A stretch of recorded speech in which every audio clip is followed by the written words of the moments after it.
గౌరవ bank of Maharashtra manager గారు ఇక్కడికి రావడం జరిగింది.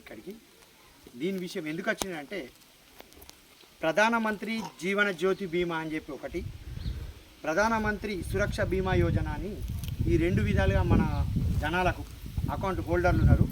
మన గ్రామ పంచాయతీలో ఉన్నటువంటి జనాలందరికీ ఇన్సూరెన్స్ కొరకు, జీవిత బీమా ఇన్సూరెన్సు, ఆడపిల్లలకు జమ ఇన్సూరెన్స్ కొరకు మనందరికీ తన సందేశం వినిపించి దీని లాభాలేంటి, ఇది కట్టుకుంటే మనకి ఏమొస్తుంది, మనకు బీమా ఏం వర్తిస్తుంది అని చెప్పడానికి డైరెక్ట్ అక్కడి నుంచే ఒక స్కీమ్ తయారు చేసారు ప్రధానమంత్రి అక్కడి నుంచి పైనుంచి.